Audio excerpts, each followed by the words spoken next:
ανάμεσο άμμο κεραμίδα είναι λίγο χιουμοριστικό. Επομένως δεν θα σας κουράσει ιδιαίτερα.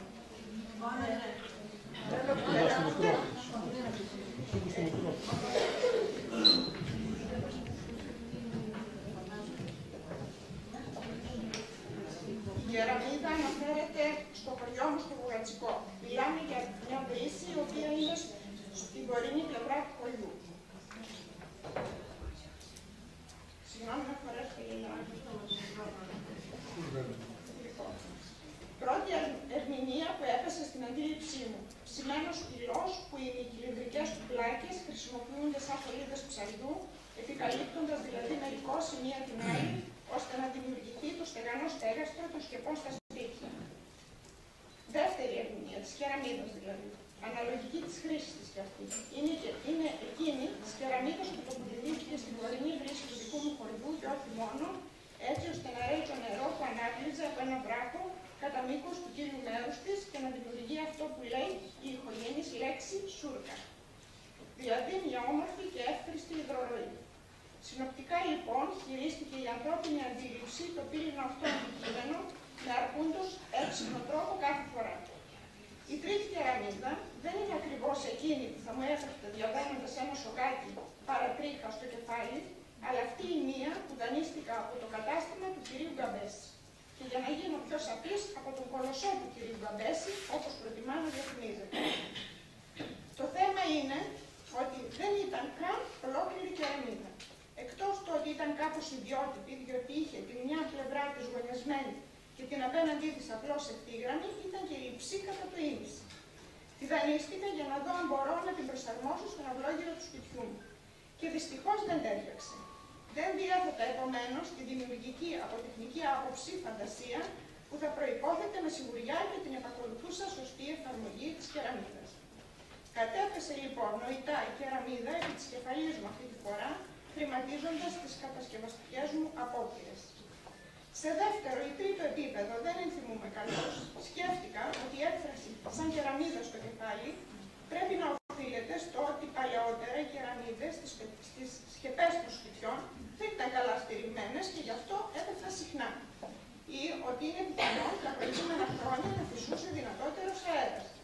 Ή το ύψος των σπιτιών στο παρελθόν να ήταν μικρότερο, ώστε να μην αποκτάει η κεραμίδα πέφτοντας στην απαιτούμενη ορμή. Ή ότι οι κεραμίδες ήταν πιο ελαφριές τότε και τις έπαιρνε ευκολότερο ο άνεμος.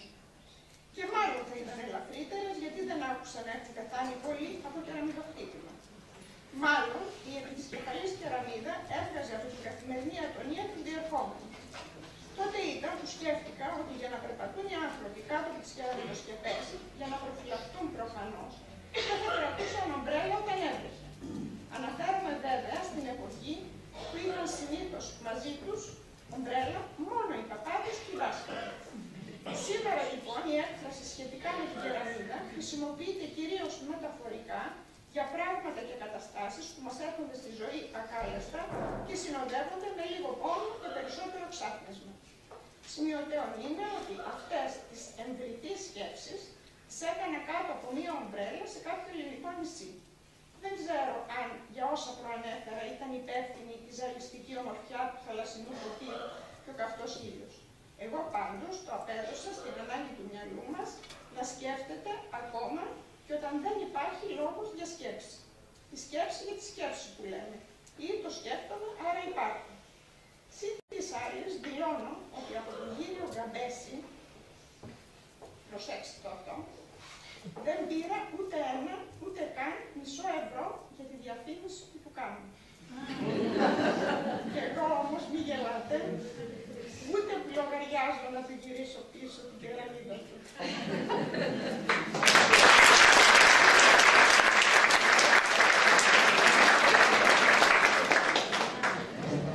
Το πρόγραμμά μας διαθίζεται με ένα ακόμη νοσταλγικό κομμάτι. Νοσταλγία, όνομα και πράγμα, του Όλιβερ Τουσάντ. Παρακαλούμε όλους εσάς που είστε σήμερα κοντά μας, έπειτα από όσα ακούσατε από 12 γυναίκες, να μείνετε λιγάκι. Το μεσημεριανό τραπέζι μπορεί να μας περιμένει όλους, αλλά μπορούμε να μοιραστούμε απόψεις και ό,τι άλλο σας ενδιαφέρει να το ρωτήσετε. Αν δεν έχουν απαντήσεις, θα σας τις δώσουμε.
όλους όσους βρίσκεστε κοντά μας.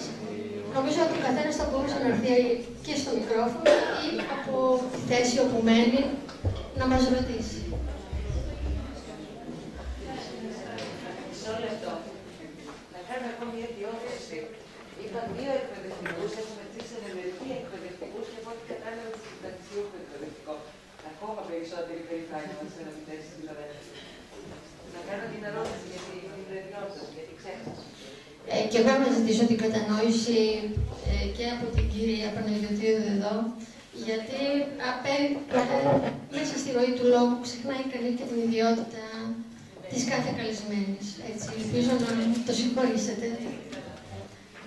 Περιμένουμε, αγαπητοί συμπολίτες και συμπολίτησες, το ερώτημά σας. Και πρώτα να ξεκινήσουμε από την κυρία Γεωργοσοπούλου. Έχετε κάτι να μας ρωτήσετε? Εμείς έχουμε πάντως ένα λόγο να σας ευχαριστήσουμε πολύ που τιμήσατε τη σημερινή γιορτή. Κάνατε κάτι πολύ σημαντικό.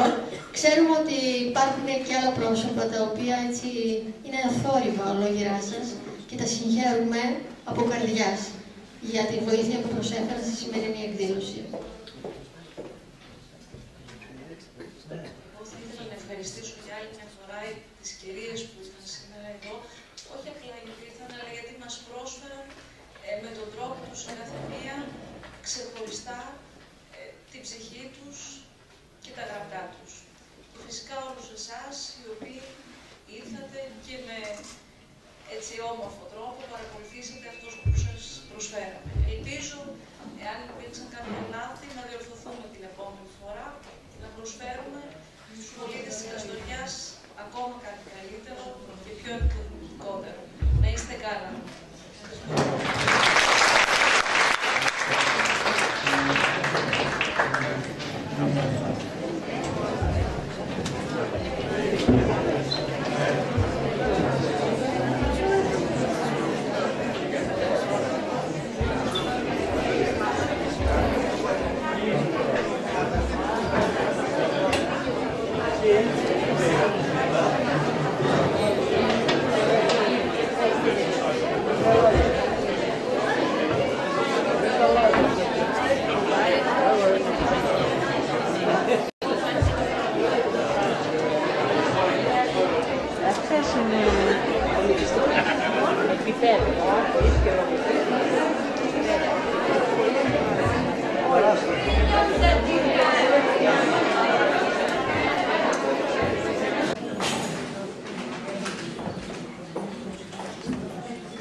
Και εγώ να ανακοινήσω, όπως το είπε και ο Απόστολος των Εθνών.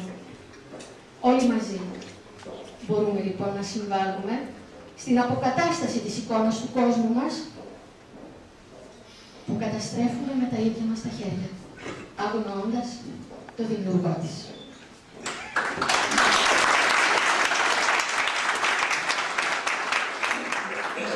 Καλούμε τον κύριο Δήμαρχο, κύριο Μανώλη Χατζησιώνη, να χαιρετήσει την εκδήλωση.